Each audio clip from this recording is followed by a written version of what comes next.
नमस्कार बच्चों। आज हमारी इकोनॉमिक्स की कक्षा के अंदर लेसन 6 की बारी है। और जो लेसन 6 है, आज हमने कोशिश की है आपको ज़्यादा अच्छे तरीके से बताया जाए। साथ साथ लिखने की बजाय ये लिखने की कोशिश की है पहले ही लिखकर आपको बताया जाए। आपको कौन सा तरीका अच्छा लगा ये आप पढ़कर ज़रूर बताएं। आपको अगर साथ साथ लिखना अच्छा लगता है तो वो लिख देते हैं, अगर ये यूज़फुल लगता है तो यही स्टार्ट कर देते हैं।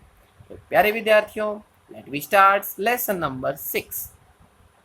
लेसन नंबर 6 क्या कहता है कि भाई कौन सा लेसन है हमारा, यानी लेसन का नाम है money, meaning, functions and supply. Money, money यानी मुद्रा, मुद्रा का अर्थ, उसके कार्य और मुद्रा की पूर्ति। हम ये चीजें इसके अंदर पढ़ेंगे, ठीक है। तो प्यारे विद्यार्थियों, सबसे पहले मुद्रा का अर्थ क्या होता है, यानी मुद्रा क्या है। मुद्रा यानी पैसों का जिक्र है, पैसों को ही मुद्रा बोलते हैं। मुद्रा का अर्थ क्या है? अर्थव्यवस्था में मुद्रा को पारस्परिक विनिमय प्रणाली के रूप में माना जाता है। विनिमय प्रणाली क्या होती है? यानी एक्सचेंज कर लेना। विनिमय प्रणाली के रूप में माना जाता है, यानी एक्सचेंज कर लेना, पैसे देकर सामान ले लेना या सामान देकर पैसे ले लेना, इसे ही हम विनिमय प्रणाली बोलते हैं। यानी मुद्रा को इसी रूप में तो यूज किया जाता है। तो ये तो हो गया हमारा मुद्रा के रूप में। लेकिन आप सोचो, जिस टाइम पर मुद्रा नहीं थी, लोगों के पास मुद्रा नहीं होती थी, लोगों को मुद्रा के बारे में पता ही नहीं था, उस समय लोग आपस में पैसे नहीं होते थे तो सामान कैसे एक्सचेंज करते थे? तो प्यारे विद्यार्थियों, उस समय वस्तु विनिमय प्रणाली थी, यानी बार्टर सिस्टम था हमारे यहाँ। बार्टर सिस्टम क्या होता है? वह प्रणाली जिसमें वस्तुओं तथा सेवाओं का विनिमय प्रत्यक्ष रूप से वस्तुओं और सेवाओं के लिए किया जाता है।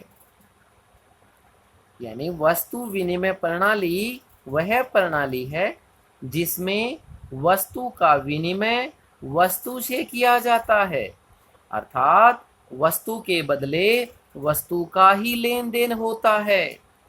आपने थोड़े दिन पहले अपने दुकानों के अंदर देखा होगा कि गेहूं लेकर जाते थे और अपनी सब्जी ले आते, अपना घर का सामान लेके आते, दुकान से लेके आते थे, गेहूं देते थे और सामान लेते थे।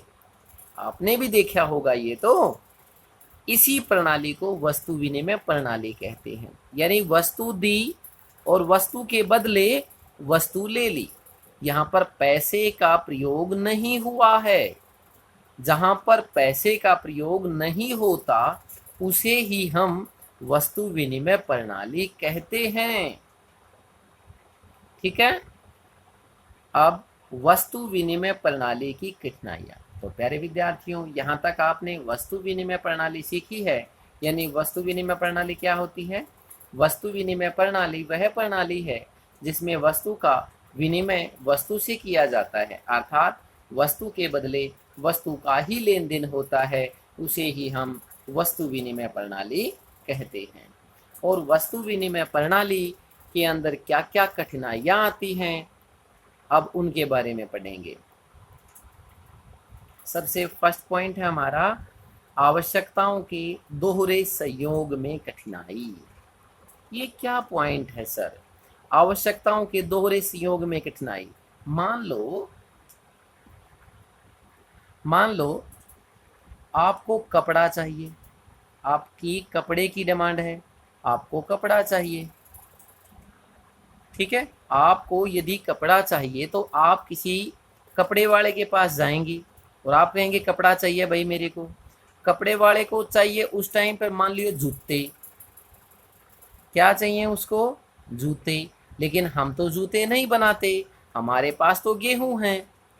यानी आवश्यकताओं के दोहरे संयोग, यानी दोनों तरफ से आवश्यकता होगी तभी तो वस्तुएं एक दूसरे से एक्सचेंज होगी। यानी दोनों तरफ से जो जिन वस्तुओं की आवश्यकता है उनका संयोग होना, उनका मिलना बड़ा मुश्किल होता था। यदि उसको गेहूं की आवश्यकता होती तो आप आराम से गेहूं देकर कपड़ा ले सकते थे, या कपड़ा लेकर कपड़ा वो उससे ले लेते, हम उसको गेहूं दे देते, या वो हमसे गेहूं लेकर कपड़ा दे देता, उसकी भी ज़रूरत पूरी हो जाती और हमारी भी। यानी आवश्यकताओं के दोहरे संयोग में बहुत कठिनाई होती है यदि मुद्रा नहीं होती। ठीक है। सेकंड पॉइंट है वस्तु विनिमय की व्यापार संबंधी लागत। यानी हमें कोई वस्तु चाहिए, उसके बदले में हमने भी वस्तु देनी है, तो उसके लिए अपनी वस्तु के लिए तलाश की लागत, पहले ढूंढना पड़ेगा कि भाई ये वस्तु किसको चाहिए है और हमने जो वस्तु चाहिए है वो उसके पास है या नहीं। तलाश की लागत, तलाश बहुत ज़्यादा होती है। सेकंड पॉइंट है प्रतीक्षा की अनुपयोगिता, जो हमें वेट करना पड़ता है और हमारा जो समय है वो व्यर्थ जाता है, हमारा समय व्यर्थ जाता है, हमें वेट करना पड़ता है और वो समय कोई काम भी नहीं आता। ठीक है, कोई काम नहीं होता हमारे लिए उसका। तो इस प्रकार प्रतीक्षा भी कोई काम नहीं आती वो, और तलाश करने में बहुत ज़्यादा पैसे, पैसे तो नहीं कह सकते, बहुत तलाश की लागत, बहुत ज़्यादा टाइम लगता है, इधर उधर जाना पड़ता है। ठीक है। थर्ड, मूल्य की समान इकाई का अभाव। मूल्य की समान इकाई, यानी आपको यदि कपड़ा चाहिए, उसे गेहूं, तो भाई क्या करेंगे, मूल्य की समान इकाई का अभाव कैसे, ऐसे थोड़ी ना कहेगा कि भाई आप 1 क्विंटल कपड़ा दे दो, हम 1 क्विंटल गेहूं दे देंगे। यानी प्रॉब्लम तो आती है, कितना कपड़ा दूं, कितने गेहूं दूं, इसमें भी तो प्रॉब्लम आती है ना।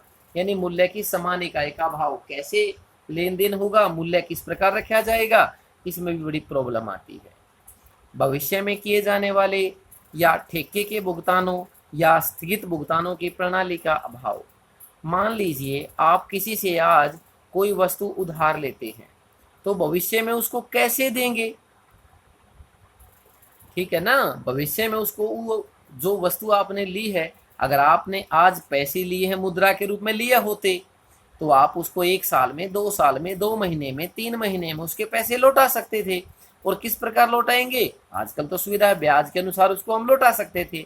लेकिन यदि हमने वस्तु ली है, कपड़ा लिया है, जूते लिए हैं, गेहूं लिए हैं, अगर वस्तु ली है तो हम उसको भविष्य में किस प्रकार वापस लौटाएंगे, इसमें भी बड़ी प्रॉब्लम होती है। फिफ्थ पॉइंट है धन का या मूल्य के संचय की कठिनाई। यानी हम अगर आज मुद्रा को इकट्ठा कर सकते हैं, कोई प्रॉब्लम नहीं, तो हम वस्तुओं को कैसे संचय करेंगे, कैसे इकट्ठा करेंगे। किसी वस्तु को हम इकट्ठा नहीं रख सकते। यानी मान लो हमने कपड़ा इकट्ठा कर लिया, बहुत लंबा टाइम हो जाता है, ये भी खराब हो जाएंगे। जूते इकट्ठे कर लिए, ये भी खराब हो जाएंगे। गेहूं इकट्ठा कर लिया बहुत, लेकिन समय के अनुसार इसमें भी तो बीमारियां आ जाती हैं, गेहूं खराब हो जाते हैं, तो वस्तुओं के अंदर हम इकट्ठा भी नहीं कर सकते हैं। और इसी प्रकार मूल्य हस्तांतरण की कठिनाई, मूल्य हस्तांतरण में भी कठिनाई अनुभव करनी पड़ती है। तो प्यारे विद्यार्थियों, अगर एग्जाम के अंदर आता है कि भाई वस्तु विनिमय प्रणाली क्या है और इसमें क्या क्या कठिनाइयाँ आती हैं, तो हमारा ये क्वेश्चन कंप्लीट हो जाता है। आप अपनी कॉपी के अंदर राइट डाउन कर लें और जो हमने बोला है उसी को अपने शब्दों में, इनकी मीनिंग के रूप में, इसकी एक्सप्लेनेशन के रूप में, पॉइंट्स की, उसको लिख ले। ठीक है, चलो चलते हैं नेक्स्ट क्वेश्चंस की ओर। नेक्स्ट क्वेश्चन हमें बोलता है मुद्रा क्या है। अब हमारे पास वस्तु विनिमय आ गई है, अब मुद्रा पूछता है वह कोई भी वस्तु जो विनिमय के माध्यम का कार्य करती है, मुद्रा कहलाती है। ऐसी कोई भी वस्तु जो विनिमय के माध्यम का कार्य करती है, जिससे वस्तु ले दे सकते हैं, वही मुद्रा कहलाती है। क्राउथर के अनुसार वह कोई भी वस्तु मुद्रा कहलाती है ठीक है, जो विनिमय के माध्यम के रूप में स्वीकार किया जाता है और उसके साथ ही जो मूल्य के मापक और मूल्य के संचय का कार्य भी करती है। मूल्य का मापन भी करती है, यह क्या भाव है, और मूल्य का संचय भी करती है, उसका इकट्ठा भी करती है। तो इस प्रकार जो कार्य करती है वह वस्तु क्या कहलाती है? मुद्रा। कानूनी तौर पर मुद्रा कोई भी ऐसी वस्तु हो सकती है जिसे कानून द्वारा विनिमय का माध्यम घोषित किया जाए। जो सरकार ने कानून बनाकर किसी वस्तु को मुद्रा का रूप दे दिया तो वही हमारी जो वस्तु है, वही हमारा जो विनिमय का माध्यम बन जाती है, वही हमारी मुद्रा कहलाएगी। ठीक है, ये तो हो गई मुद्रा किसे कहते हैं। अब है आदेश मुद्रा। ये भी 1 अंक 2 अंक के अंदर एग्जाम में आ जाता है। आदेश मुद्रा क्या है? आदेश यानी ऑर्डर होता है किसका? सरकार का। जिस आदेश मुद्रा वह मुद्रा है जिसके पीछे सरकारी आदेश होता है। ठीक है, आदेश मुद्रा वह मुद्रा है जिसके पीछे सरकारी आदेश होता है। सरकार जिसके ऊपर ऑर्डर निकाल देती है, मुद्रा का कार्य करेगी, तो वही वस्तु मुद्रा के रूप में कार्य करने लग जाती है, उसे ही हम आदेश मुद्रा कहते हैं। अब है मुद्रा का वर्गीकरण, यानी मुद्रा किस किस प्रकार की हो सकती है प्यारे विद्यार्थियों। यानी मुद्रा का वर्गीकरण, सबसे पहले है पूर्णकाय मुद्रा, full bodied money. Full bodied money, पूर्णकाय, पूरी तरह से, यानी पूरी तरह से उसके ऊपर, देखो इसको पढ़ते हैं उसके बाद बताते हैं आपको। सिक्के पर अंकित मूल्य और उसमें लगी धातु का मूल्य बराबर है। आपने देखा होगा कि भाई यदि सिक्के के ऊपर कोई मूल्य लिख दिया जाए, मान लो ये 25 पैसे का सिक्का है और जितना उसके ऊपर अंकित लिख रखा है, या तो उसको सिक्के के रूप में चलाओ या उसको तोड़कर आप धातु के रूप में भी यदि बेचोगे तो भी उसका मूल्य उतना ही मिलेगा जितना उसका अंकित मूल्य है। इस प्रकार किसी धातु के ऊपर जो अंकित मूल्य होता है, चाहे तो सिक्के के रूप में चलाओ या उसको तोड़कर धातु के रूप में चलाओ, और दोनों का मूल्य बराबर हो जाता है, तो वह पूर्णकाय मुद्रा कहलाती है। नेक्स्ट, प्रतिनिधि पूर्णकाय मुद्रा। प्रतिनिधि रिप्रेजेंट करता है ये मुद्रा को, प्रतिनिधि के रूप में रिप्रेजेंट करता है। इसका संबंध कागजी नोटों से है। किसका है भाई? इसका संबंध कागजी नोटों से है। उस कागज जिस पर नोट छपे होते हैं का अपना कोई बाजार मूल्य नहीं होता। प्यारे विद्यार्थियों, आप समझो, यदि 500 रुपए के नोट को आप फाड़ कर, 500 रुपए के नोट को आप फाड़ दो और उसको रद्दी के भाव बेचने चले जाएं, तो क्या रद्दी वाला उसको किसी भाव लेगा? क्या उसके बदले में हमें कोई 1 रुपया 2 रुपया भी मिल जाएंगे? क्योंकि 500 रुपए के नोट में वजन नहीं होता है और वजन के हिसाब से ही हमें पैसे मिलेंगे। उसका जो खुद का नोट है, खुद जो कागज है, उसका कोई मूल्य नहीं होता, और उसके ऊपर जो छपा हुआ है, अगर उसको ऐसे की ऐसे हम लेकर जाएंगे दुकान में तो वो 500 रुपये में चलेगा, अदरवाइज वो 1 रुपये में भी नहीं चलेगा। तो इसे ही हम क्या कहते हैं? प्रतिनिधि पूर्णकाय मुद्रा। नेक्स्ट पॉइंट है साख मुद्रा, जिसका मौद्रिक मूल्य उसके वस्तु मूल्य से अधिक होता है। यानी उसके ऊपर जो अंकित कर रखा है मूल्य उसका वस्तु मूल्य से ज्यादा होता है।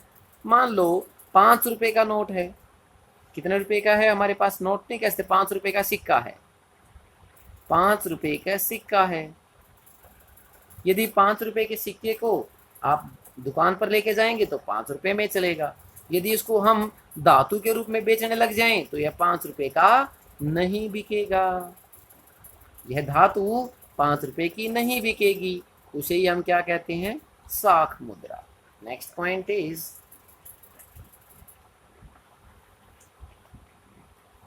अब आगे भाई फंक्शंस ऑफ मनी, यानी मुद्रा के कार्य। मुद्रा क्या क्या कार्य करती है? मुद्रा के कार्य, मुद्रा के मुख्य रूप से 3 कार्य हैं, ठीक है। फर्स्ट है प्राथमिक या मुख्य कार्य, सेकंड है गौण अथवा सहायक कार्य, और थर्ड है आकस्मिक कार्य। यानी मुद्रा है हमारी क्या क्या काम करती है। पेपरों में यदि आएगा ना एग्जाम में, तो हमारा क्वेश्चंस आएगा मुद्रा क्या है और इसके क्या क्या कार्य हैं। तो मुद्रा क्या है ये तो हमने पढ़ लिया है, और मुद्रा के क्या कार्य हैं वो हम पढ़ेंगे। मुद्रा के 3 कार्य हैं, प्राथमिक कार्य या मुख्य कार्य, यानी प्राइमरी फंक्शंस के रूप में आ जाएगा, मेन फंक्शंस है, सेकेंडरी के रूप में आ जाएगा, ठीक है, सहायक कार्य, और आकस्मिक कार्य के रूप में। ये 3 प्रकार के कार्य हैं हमारे। फर्स्ट है हमारा प्राथमिक अथवा मुख्य कार्य। क्या क्या करता है मुद्रा? मुद्रा का सबसे पहला कार्य क्या है? पैसों का सबसे पहला कार्य क्या है? सबसे पहला कार्य मुद्रा का है विनिमय का माध्यम।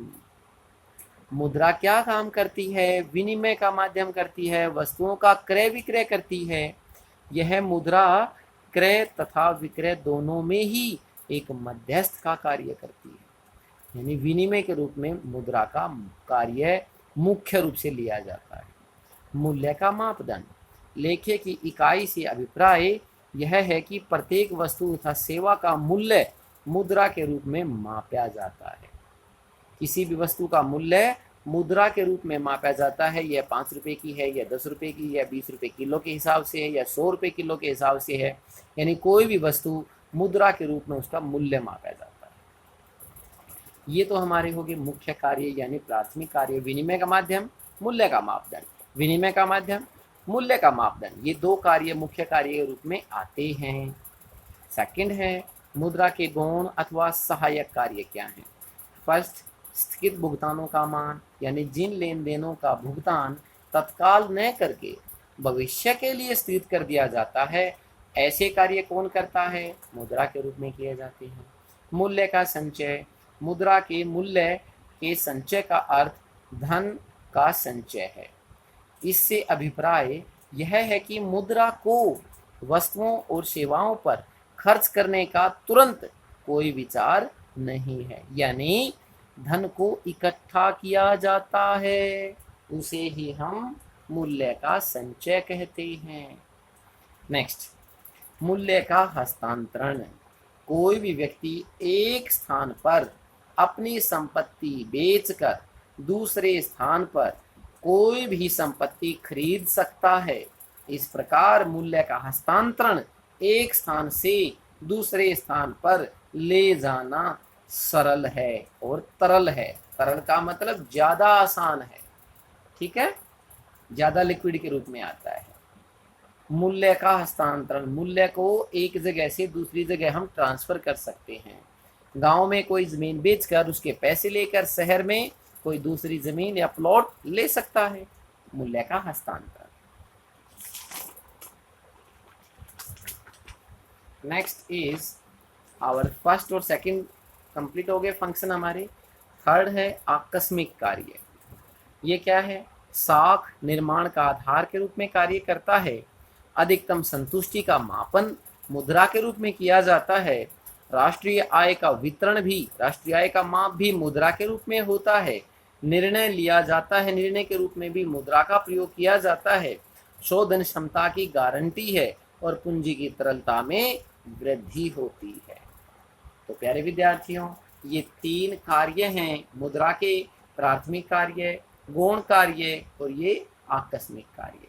नेक्स्ट, ये कुछ विशेष चीज़ें हैं जो आपको इस पाठ के अंदर विशेष ध्यान देनी पड़ेंगी। भारत में सिक्के सीमित विधि ग्राह्य मुद्रा है। Sorry for this. भारत में सिक्के सीमित विधि ग्राह्य मुद्रा है। भारत में कागजी नोट असीमित विधि ग्राह्य मुद्रा है। असीमित विधि ग्राह्य मुद्रा है मतलब सीमित विधि ग्राह्य क्या होता है? यदि आप किसी दुकान पर फ्रीज लेने चले जाएं और फ्रीज की कीमत 25,000 है, हम मान के चलते हैं किसी फ्रीज की कीमत 25,000 है, कितना है 25,000, ठीक है। और ये सभी हम पैसे एक एक रुपए के सिक्के के अंदर लेके चले जाएं दुकान पर और उसको बोलें ले भाई ये बोरी भर के मैं ले आया हूँ आपके पास पैसे एक एक रुपए के सिक्के, आप इसको ले लो और हमें फ्रीज दे दो, तो वो फ्रीज देने से आपको मना कर सकता है कि भारत में जो सिक्के हैं सीमित विधि ग्राह्य मुद्रा है, यह एक सीमा तक ही इसको हम ग्रहण कर सकते हैं, एक सीमा के बाद इसे हम लेने के लिए बाध्य नहीं है। यानी ऐसी मुद्रा जो एक सीमित मात्रा तक ही ग्रहण की जाए सीमित विधि ग्राह्य मुद्रा कहलाती है। और भारत में कागजी नोट असीमित विधि ग्राह्य मुद्रा है। अरे भाई नोट तो कोई भी कितने भी दे दो, कोई मना थोड़ी ना करता है, असीमित कितने भी दे दो, हम सभी नोटों को लेने के लिए तैयार रहते हैं, तो उसे ही हम असीमित विधि ग्राह्य मुद्रा कहते हैं। नेक्स्ट, भारत में नोट जारी करने की व्यवस्था को न्यूनतम सुरक्षित व्यवस्था कहते हैं। यानी एग्जाम में आ जाता है न्यूनतम सुरक्षित व्यवस्था किसे कहते हैं। सुरक्षित कोष में यानी नोट छापने का जिक्र है। जब नए नोट छापे जाते हैं तो सरकार को न्यूनतम सुरक्षित व्यवस्था अपने पास रखनी पड़ती है। कितनी होती है वो हम बताते हैं। सुरक्षित कोष में सोने की मात्रा न्यूनतम जो सोना होता है 115 करोड़ का तो सोना अपने पास रखना पड़ता है, और विदेशी प्रतिभूतियां, ठीक है, विदेशी प्रतिभूतियां का मूल्य 85 करोड़, 115 करोड़ का तो सोना और विदेशी प्रतिभूति 85 करोड़ की, यानी टोटल कितने हो गए भाई। अतएव कुल सुरक्षित कोष का मूल्य केवल 200 करोड़ रुपए होता है। 115 करोड़ प्लस 85 करोड़, 200 करोड़ रुपए अपने पास सुरक्षित रखकर सरकार या हमारा बैंक कितनी भी मुद्रा को छाप सकता है। यानी ये अपने पास सुरक्षित रखना बहुत जरूरी है। नेक्स्ट, अभी तक हमारा लेसन लगभग 2 पार्ट्स कंप्लीट हो गए हैं। हमारा मीनिंग हो गया है, हमारे फंक्शंस हो गए हैं, और अब हमारा सप्लाई के रूप में आ जाता है। सप्लाई ऑफ मनी यानी मुद्रा की पूर्ति क्या होती है। मुद्रा की पूर्ति एक स्टॉक धारणा है। मुद्रा की पूर्ति एक स्टॉक धारणा है। इससे अभिप्राय किसी एक समय बिंदु पर देश में लोगों के पास कुल मुद्रा के स्टॉक से है। यानी एक समय में लोगों के पास कितनी मुद्रा है उसे ही हम पूर्ति यानी मुद्रा की पूर्ति कहते हैं।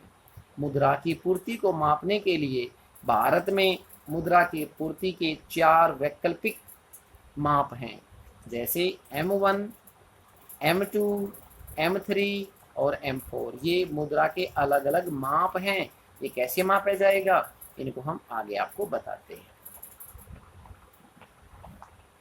यानी M1 के रूप में मुद्रा का माप।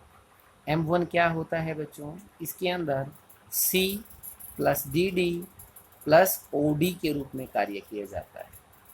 C plus DD plus OD के रूप में कार्य किया जाता है। C mean currency, DD mean demand deposit, OD mean other deposits.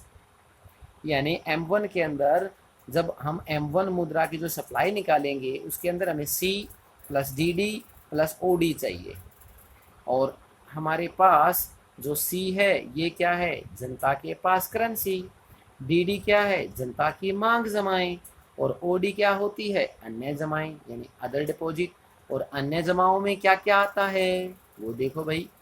अन्य जमाएं, RBI के पास सार्वजनिक वित्तीय संस्थाओं जैसे IDBI की मांग जमाएं। RBI के पास जो IDBI की मांग जमाएं होती हैं वो इसके अंदर शामिल होती हैं। और विदेशी केंद्रीय बैंक का विदेशी सरकारों की जो पैसे जमा होते हैं वो भी इसके अंदर डिपॉजिट होते हैं। अंतर्राष्ट्रीय वित्तीय संस्थाएं IMF है, विश्व बैंक के हमारी जो जमाएं होती हैं वो भी अदर डिपॉजिट के अंदर लिए जाते हैं। नॉट, आरबीआई के पास सरकार की जमाएं, यानी हमारी सरकार आरबीआई के पास जो पैसे जमा करती है वो इसके अंदर शामिल नहीं होंगे। बैंकिंग व्यवस्था, हमारे जो कॉमर्शियल बैंक हैं वो आरबीआई के पास पैसे जमा करते हैं, वो भी इसके अंदर शामिल नहीं होंगे। नेक्स्ट M2, M1 आ जाए, M1 आ जाए, C plus D D plus OD लेना है। और यदि M2 के रूप में आ जाए C plus D D plus OD, ये तो आपको पता चल गया है। C क्या होता है करेंसी, DD क्या होता है डिमांड डिपॉजिट, OD क्या होता है अदर्स डिपॉजिट। ठीक है, इन तीनों के अंदर यदि डाक खानों में जो बचत की गई है खातों में उसको भी यदि जोड़ दें तो यह M2 के अंदर लिया जाएगा। या हम इसको ऐसे भी लिख सकते हैं, यानी M2 यानी ये क्या हो गया M1, और इसके अंदर डाक खानों के बचत बैंक खातों में जमाएं जोड़ दें तो M2 आ जाएगा। एग्जाम में कई बार ऐसे भी आ जाता है 1 या 2 अंक के रूप में, या इस प्रकार भी पूछ लेता है ये सब M1 है और ये डाक खानों की जो बचत जमाएं हैं उसको जोड़ दो, M2 आ जाएगा। ठीक है, इसी कड़ी को आगे बढ़ाते हुए M3 के रूप में आ जाता है। M3 क्या होती है M1, M1 mean C plus DD plus OD अकेला, यानी C, प्यारे विद्यार्थियों ध्यान रखो इसका, M1 में क्या क्या आया था, C आया था प्लस DD आया था प्लस OD आया था, और इसके अंदर इसको जोड़ दो, व्यापारिक बैंकों की जो शुद्ध FDs हैं उनको जोड़ दो तो हमारा M3 के रूप में आ जाएगा। आपने क्या देखा, M2 के अंदर डाक खाने की बचत साथ में ऐड हुई थी, और M3 के अंदर डाक खाने नहीं है, केवल व्यापारिक बैंक को ऐड हुआ किया गया है। क्या व्यापारिक बैंक को ऐड किया गया है M1 के अंदर। ठीक है, हमारा M1 क्या, ये तीनों M1, M2 क्या है डाक खाने जोड़ देते हैं, M3 क्या है M1 के अंदर व्यापारिक बैंकों को जोड़ देते हैं, और M4 क्या है M1 mean C plus DD plus OD के अंदर डाक खानों की बचत भी और व्यापारिक बैंकों की सावधि जमाएं भी, ये दोनों अगर ऐड कर देते हैं M1 के अंदर तो वो M4 आ जाता है। इसको हम इस प्रकार भी बता सकते हैं, M2 में क्या है डाक खाने आ गए थे, व्यापारिक बैंक जोड़ दें तो पूरा M4 हो जाता है। M3 के अंदर क्या आ गया था, व्यापारिक बैंक आ गया था, इसके अंदर डाक खानों की बचत जोड़ दें तो हम M4 प्राप्त कर सकते हैं। एज यू विश, आप कोई भी इनमें से याद कर सकते हैं। नॉट, इसको भी ध्यान रखना, ये 1 अंक का क्वेश्चन आता है एग्जाम के अंदर कि भाई M4 सबसे कम तरल है, यानी M4 सबसे कम तरल है, सबसे कम लिक्विडिटी के रूप में आता है। 1 अंक का क्वेश्चन आता है कि भाई मनी के अंदर M1, M2, M3, M4 के अंदर सबसे कम तरल कौन है M4, सबसे अधिक तरल कौन है M1, M1 सबसे ज्यादा तरल है और M4 सबसे कम तरल है। नेक्स्ट, मुद्रा की पूर्ति कौन करता है, प्यारे विद्यार्थी, यानी मुद्रा की सप्लाई कौन करता है, मुद्रा छापता कौन है। मुद्रा की पूर्ति सरकार यानी केंद्रीय बैंक तथा व्यापारिक बैंक करते हैं। केंद्रीय बैंक और सरकार मिलकर व्यापारिक बैंकों की ड्यूटी लगाकर मुद्रा की पूर्ति करते हैं। भारत में 1 रुपए का नोट सरकार का वित्त मंत्रालय जारी करता है। 1 रुपए का नोट वित्त मंत्रालय जारी करता है। 1 रुपए का नोट और सभी प्रकार के सिक्के सरकार का वित्त मंत्रालय जारी करता है और उसके ऊपर वित्त सचिव के सिग्नेचर होते हैं। वित्त सचिव के सिग्नेचर होते हैं, यानी फाइनेंशियल सेक्रेटरी के सिग्नेचर होते हैं। तथा सभी प्रकार के नोट 1 रुपए को छोड़कर 2 रुपए से 2000 रुपए तक के सभी नोट केंद्रीय बैंक जारी करता है और उस पर किसके सिग्नेचर होते हैं, गवर्नर के सिग्नेचर होते हैं। आपने ये देखा होगा। तो प्यारे विद्यार्थियों, हमारा लेसन नंबर 6 कंप्लीट हो गया है। आपको कौन सा तरीका अच्छा लगा, आप हमें व्हाट्सएप के माध्यम से भी बता सकते हैं। आपको जो तरीका अच्छा लगा हम नेक्स्ट वीडियो उसी को माध्यम के रूप में मानकर आपकी वीडियो बनाएंगे। तब तक पढ़ते रहिए, मौज कीजिए और लॉकडाउन में अपनी पढ़ाई को आगे बढ़ाते रहिए। Have a good day, have a nice day.